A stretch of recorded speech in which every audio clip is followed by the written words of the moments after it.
et également menace sociale et démocratique, menace politique, menace démocratique. Et toutes ces menaces vont ensemble, se conjuguent, se complètent.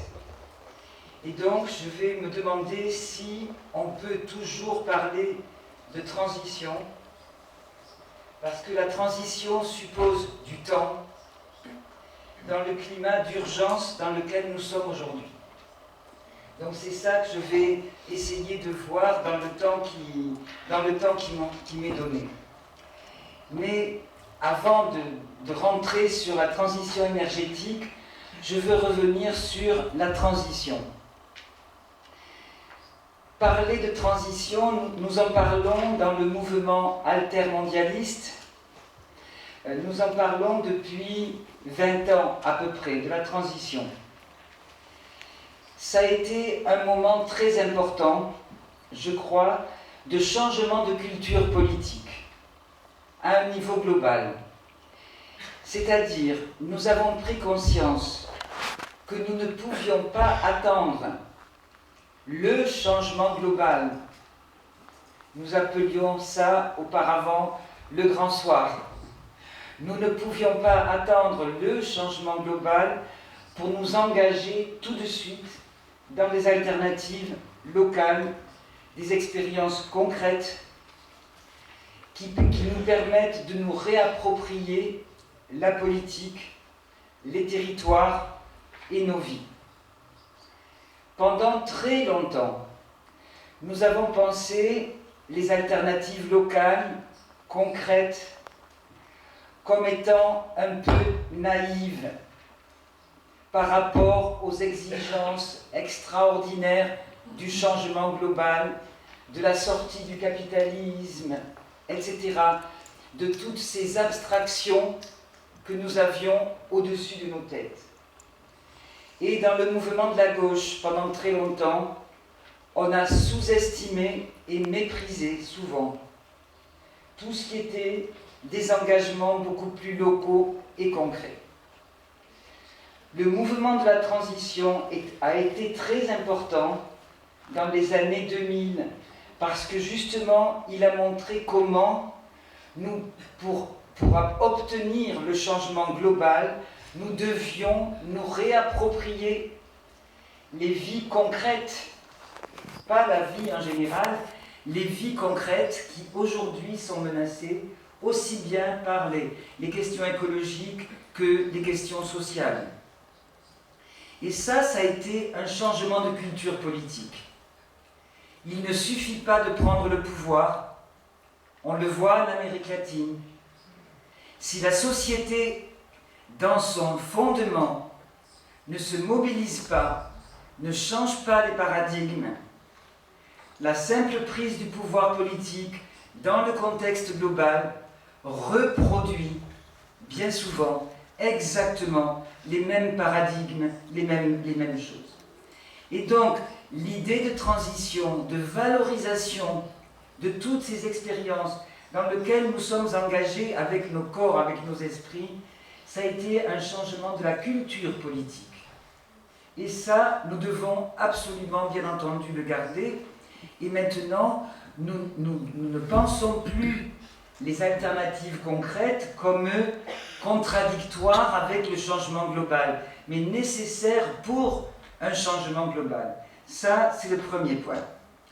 Ce que nous a appris aussi le mouvement de la transition, avec cet extraordinaire fourmillement d'expériences concrètes, c'est la diversité de nos mondes. Il n'y aura pas une alternative globale. Il y aura des alternatives. Il y aura des transitions. Il y a déjà des transitions.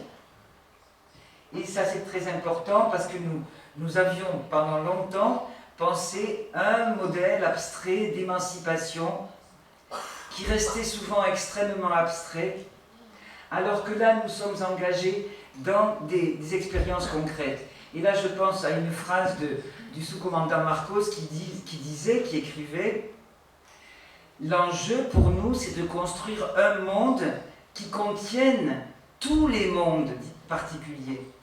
Un monde global, mais qui soit fait de tous ces mondes particuliers qu'on ne peut pas éteindre, qu'on ne peut pas dominer. Ça, c'est le deuxième point extrêmement important. Ce qu'a montré aussi le mouvement pour la transition, c'est que la finalité, ce que nous voulons, eh bien, elle est contenue dans les moyens que nous nous donnons. Pour le dire autrement, la fin ne justifie pas les moyens. Les moyens que nous utilisons décident déjà les transitions que nous voulons. Je prends l'exemple de l'énergie nucléaire. Je viens d'un pays nucléarisé, la France. Et certains, par rapport au réchauffement climatique, nous disent qu'il faut développer l'énergie nucléaire pour pouvoir réduire les émissions de carbone. Ça, c'est vraiment la fin qui justifie les moyens. Pour réduire le carbone et contre le réchauffement climatique, il faut accepter le nucléaire. Non. Parce que l'énergie nucléaire, en elle-même, elle contient un monde que nous ne voulons pas. Un monde centralisé, un monde autoritaire. Que le nucléaire soit public ou privé, que l'atome soit public ou privé, il contient les mêmes menaces. Donc, ce que nous a appris le mouvement pour la transition, c'est que les chemins que nous choisissons ne sont pas neutres. Nous ne pouvons pas choisir n'importe quel chemin pour arriver au but que nous nous fixons. Ça, c'est le troisième point. Quatrième point, dans ce que nous a apporté ces expériences de la transition, c'est ce qu'on appelle aujourd'hui, je n'aime pas ce mot parce qu'il est très récupéré, la résilience. Je donne un exemple. Un exemple. À Porto Rico, il y a eu un ouragan il y a 2 ans, extrêmement violent, l'ouragan Maria, qui a détruit une grande partie de l'île, qui a détruit entièrement le système énergétique, très centralisé, etc. Les seules choses qui ont résisté pour produire de l'électricité à Porto Rico, c'est un village, un éco-village, dans lequel il y avait des panneaux solaires. Les panneaux solaires ont résisté à l'ouragan Maria. Et quand ils ont été détruits, c'est facile à changer. Et c'est à partir de ce village que certains considéraient comme un peu marginal, qu'ont pu s'organiser les secours, les premiers secours, parce qu'il n'y avait de l'électricité que dans ce village. Ailleurs, c'était le collapse. Donc cela veut dire aussi qu'avec nos alternatives, nous construisons aussi des lieux, des territoires capables de résister à des chocs que nous allons avoir à vivre, que nous ne pourrons pas éviter d'ores et déjà. Et ça, c'est aussi très important d'intégrer dans notre alternative ces questions de souveraineté, d'autonomie, qui nous détachent de ces systèmes très centralisés, qui sont très fragiles. Ils sont très puissants et très fragiles. Et on a à reconstruire par le bas des systèmes que nous pouvons contrôler. Et à Porto Rico, c'est la même chose pour l'alimentation. L'ouragan a détruit toutes les cultures d'exportation. L'ouragan a laissé toutes les plantes vivrières près du sol qui ont permis d'alimenter la population pendant les quelques semaines où il n'y avait aucun secours quasiment qui est arrivé. Donc ça, ce sont des leçons aussi de pourquoi nous avons dès maintenant à engager ces alternatives. Et ce sont des expériences, ces alternatives de démocratie locale dont nous avons besoin pour repenser la démocratie. Bien, Pourtant, je pense que maintenant, ce terme de transition, il peut nous conduire à des illusions. Et voilà pourquoi je crois que nous avons à réfléchir quand même, peut-être, à cette notion que nous employons, que la Banque mondiale emploie, que le Fonds monétaire international emploie, que toutes les grandes entreprises transnationales emploient. Tout le monde fait de la transition énergétique aujourd'hui. Les plus grandes firmes pétrolières font de la transition énergétique aujourd'hui. Donc ce terme, nous devons le questionner. Et nous devons le questionner parce qu'il pose la question du temps. Et la question du temps, c'est une question politique. Quand nous avons imaginé la transition il y a 20 ou 30 ou 40 ans, nous avions peut-être le temps d'imaginer une transition lente. Et nous pensions encore que nous étions dans une situation de crise. Avec une crise, c'est un moment court en économie, qui est un moment de passage d'un équilibre. Il y a un déséquilibre, une crise, et il y a une sortie de crise où on retrouve la situation d'avant. Nous ne retrouverons pas la situation d'avant. Nous ne sommes plus dans un temps continu, linéaire. Nous vivons déjà des ruptures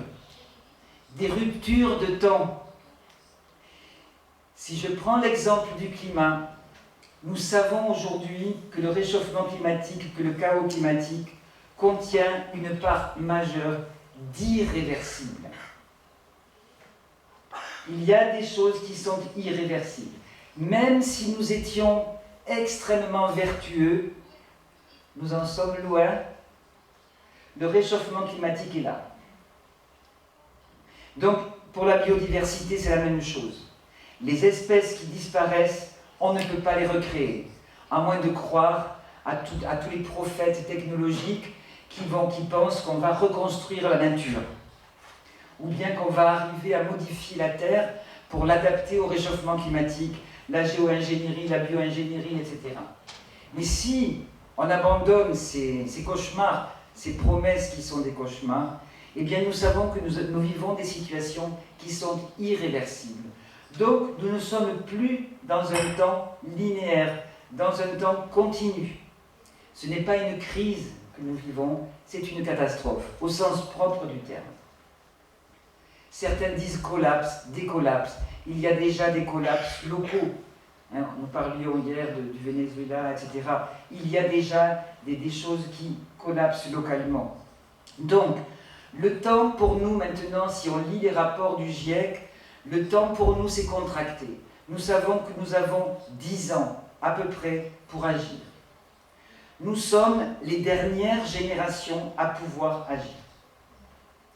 Nous sommes les premières générations à savoir que la vie sur la Terre est menacée.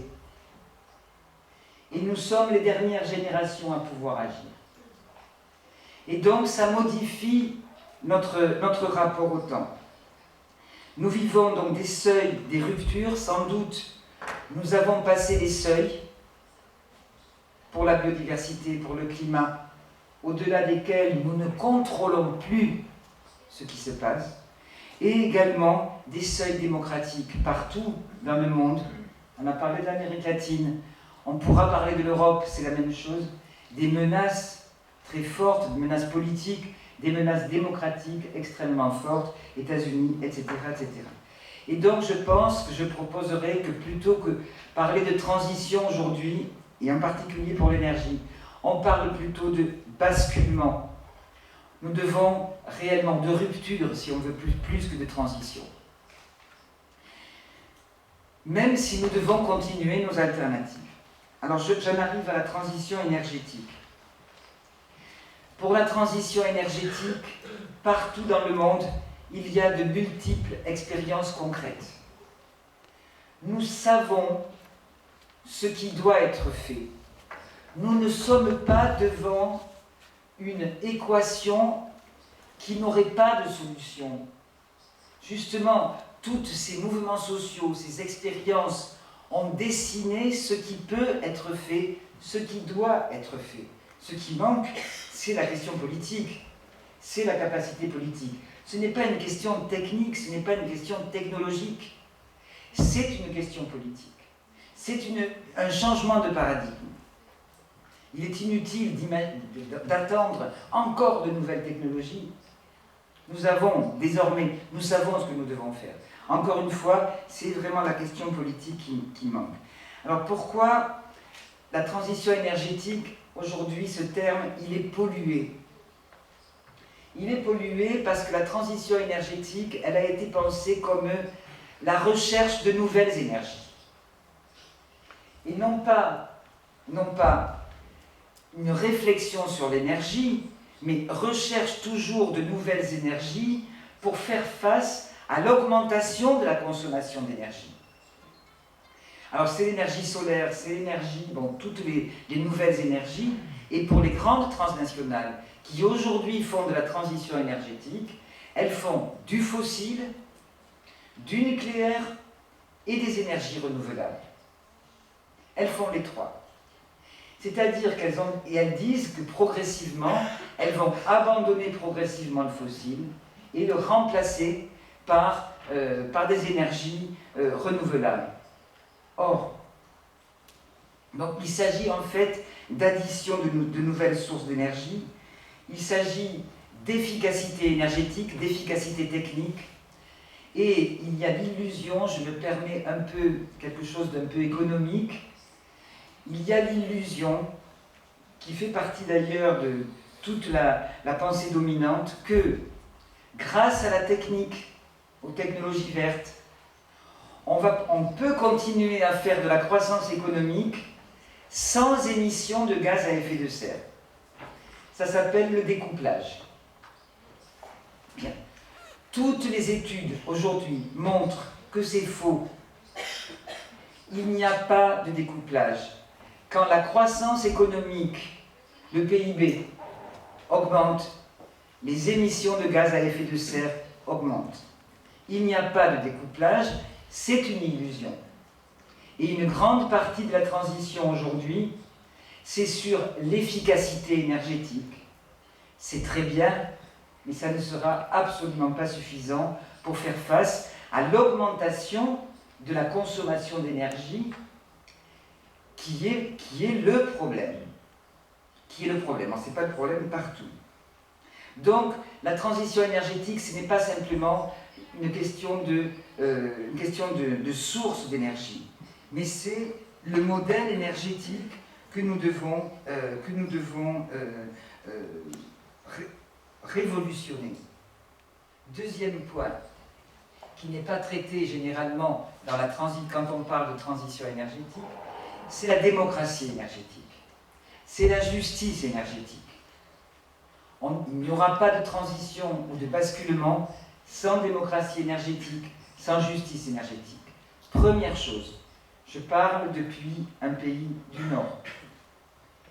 80% de l'énergie produite dans le monde est consommée par 20% de la population mondiale. Ça, c'est une première donnée qui, pour nous, pays développés, industrialisés, etc.,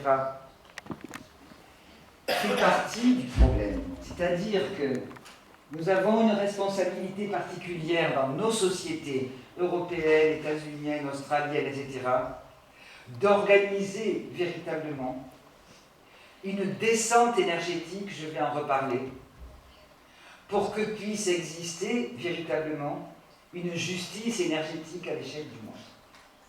La question ne se pose pas de la même manière dans des pays dans lesquels la consommation d'énergie par habitant est très faible par rapport à nous, dans lesquels la consommation d'énergie par habitant est très forte.